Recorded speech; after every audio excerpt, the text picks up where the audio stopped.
and welcome back to a sunny Wigan. I'm actually in a place called Bickershire, into the Bickershire Wolf on the bloopers video. But yes, it's nice, it's brightened up, everything's looking hunky-dory. But today I want to talk about diabetes. Now this is planned to be one of 3 videos, and basically I just want to go through it, what I've been doing, where we're up to. Now this video should be released end of March. The next video will be released end of April going into May, which is a little update, and then the final video will be released in probably April 2019, which will be a year on, to see where the diabetes level is at.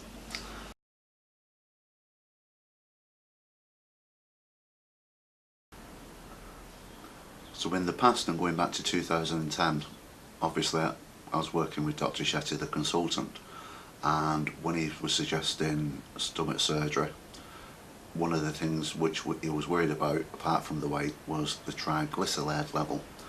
Now back then the triglyceride level was to monitor the effects, if you like, or the impact of you having diabetes or not. Now mine at the time was 4.8, and it basically said anything 5 and above at that point in time you'll be classed as diabetic and you would need diabetic medicine, which, you know, back then I didn't really know what diabetes was. Kind of felt horrified because I'd already been on a lot of medicines with inherited cholesterol issues, so the thought of having extra medicines was an absolute nightmare. Anyway, so obviously did the plan, went back, and the triglyceride levels had dropped to 2.4, and then on the next update, it's another 6 months later, they dropped down to 1.7, so completely and utterly in the clear for diabetes, which, you know, was a wonderful thing. I never really thought twice of it, but that was when we did triglyceride testing.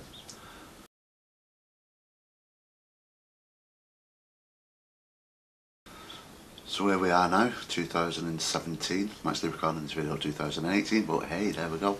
So 2017, November the 6th. You speak to people with diabetes, and that's when I got diagnosed with mine. Now, it was difficult for me because it's very upsetting. I know a lot of people with diabetes, I know that they're afraid to go to sleep because potentially you can go into a diabetic coma.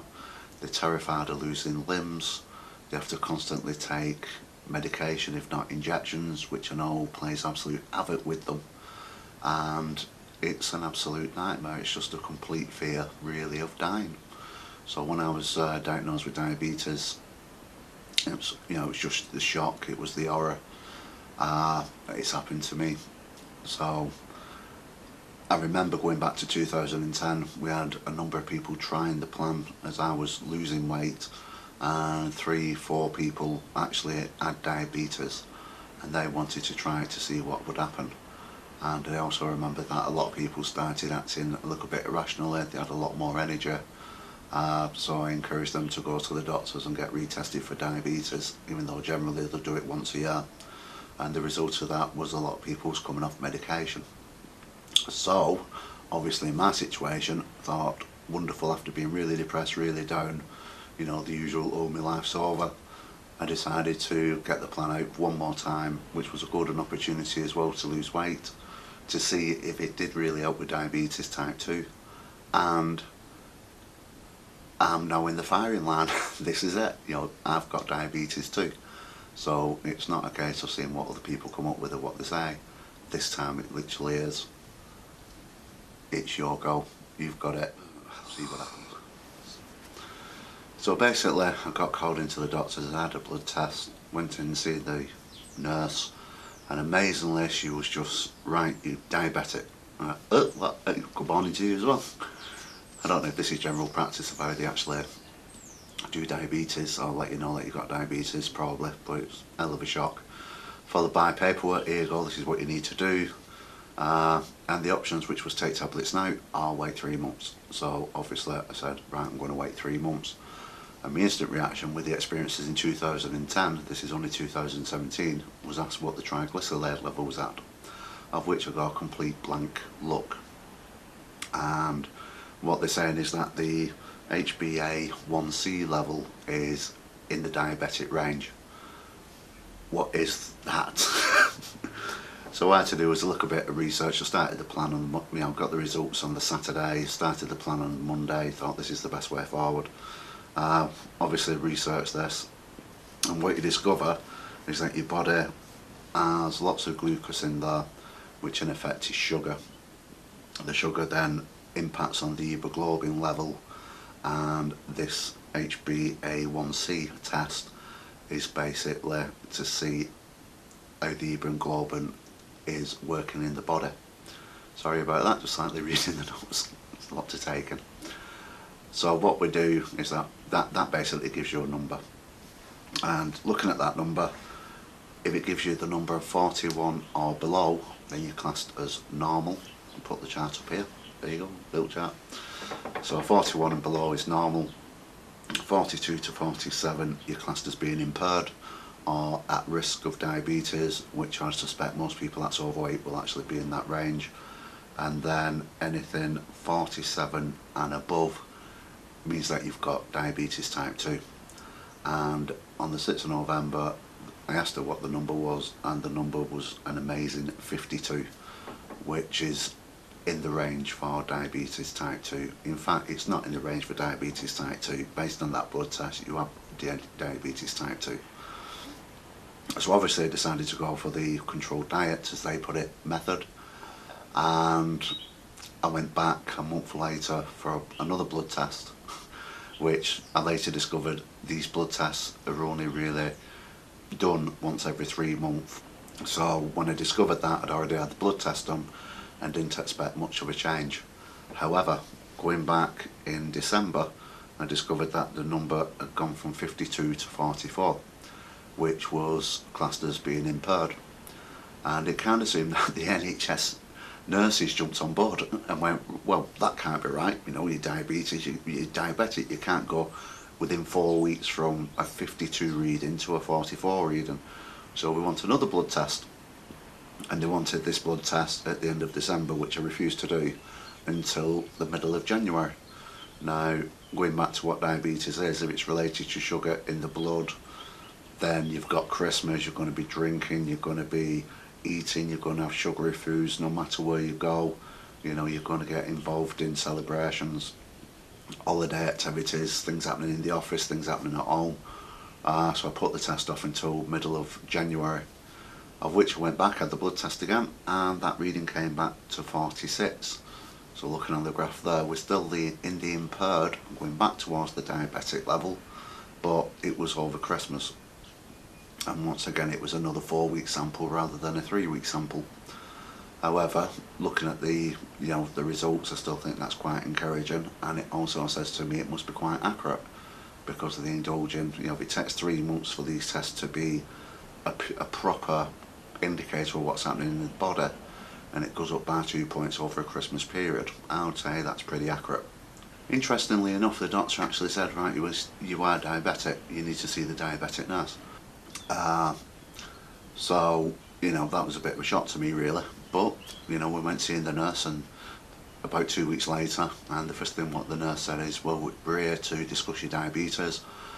You're in the impaired level, you haven't got diabetes. All a bit confusing. But both of them did agree is that you can't keep having monthly blood tests. This level is in the body, it takes 3 months to get a proper reading, and that's what you need. So the result is really April 2018, which is in about 3 weeks time now. I know that I've lost about another stone since that meeting, and I'm just waiting now for the 3 weeks, go and have the test done and see what the level is. Now, I'll be perfectly honest, if it goes back into the diabetes range, I'm going to be pretty gutted, because that is probably a good indicator you need to start with medication, which brings along your diabetic comas, your possible loss of limbs, which I know other people go through. It's a nightmare. I even know people now who just can't sleep because they're that terrified of going into a diabetic coma. They literally have 10 minutes sleep, just doze off in a chair, snap themselves out of it, and that's how they sleep. They don't even bother going to bed anymore. So you know, I know that people out there watching this will have diabetes, and I really, my heart goes out to you all, and it's one of the reasons why we're doing this plan, writing this book, if it can control it.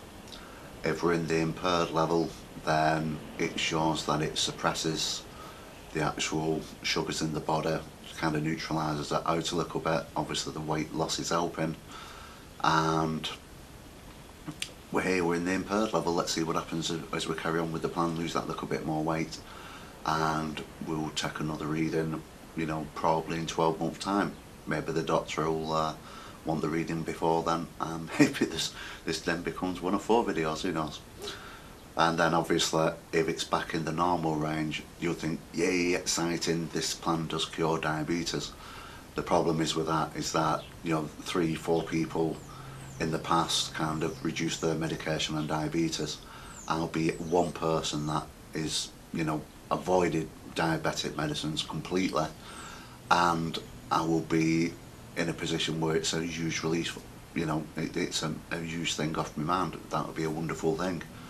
But I can't go around saying that this plan book is going to be the next cure for diabetes. I know there's a lot of news articles out there.